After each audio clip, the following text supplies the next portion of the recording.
Située à 61 km au sud de Périgueux, la paisible petite bourgade de Beaumont en Périgord garde encore la trace de ce qu'était au Moyen-Âge un bastion anglais.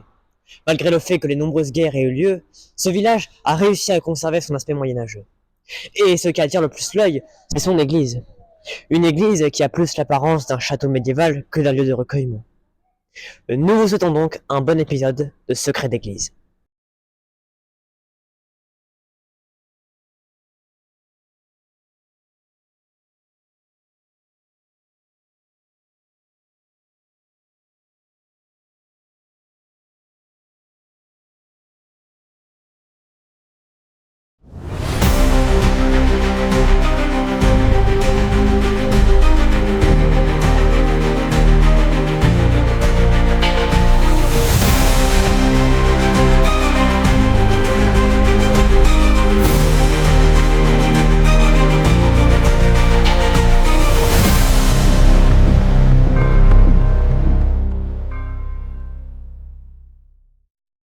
Le village de Beaumont fut fondé en 1272 par Luc de Tannay, sénéchal de Gascogne, sur ordre du roi d'Angleterre.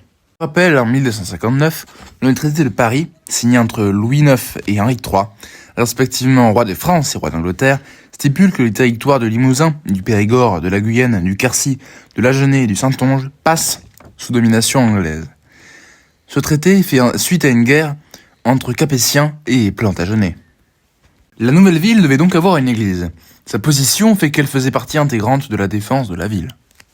Lorsque la ville de Beaumont fut suffisamment avancée dans sa construction, le roi d'Angleterre octroyait certains privilèges aux Beaumontois, comme mettre les communes de Saint-David-Seigneur, Montferrand et Puy-Béton sous une juridiction beaumontoise. L'église, commencée au XIIIe siècle, ne fut terminée qu'au XIVe siècle.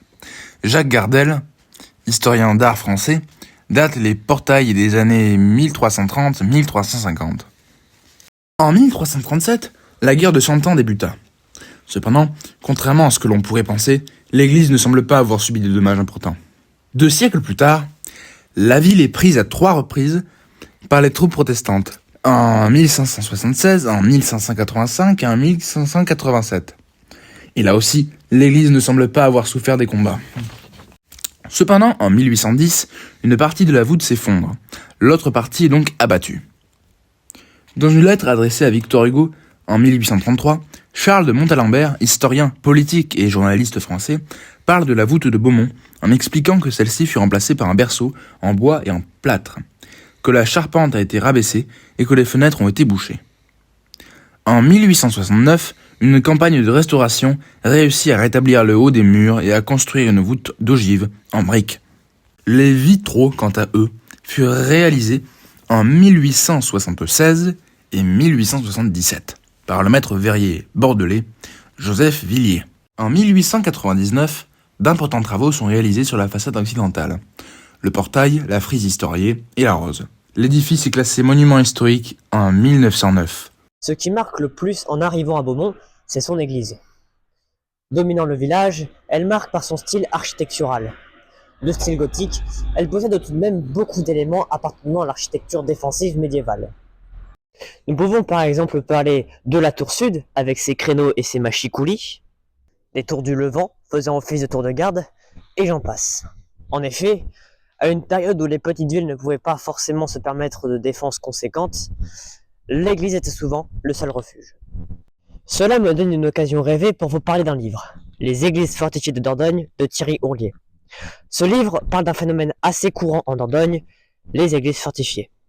Comme dit à la 4e de couverture, grâce à cet ouvrage richement illustré, l'auteur nous fait découvrir un aspect intéressant de l'architecture religieuse dans le département de la Dordogne.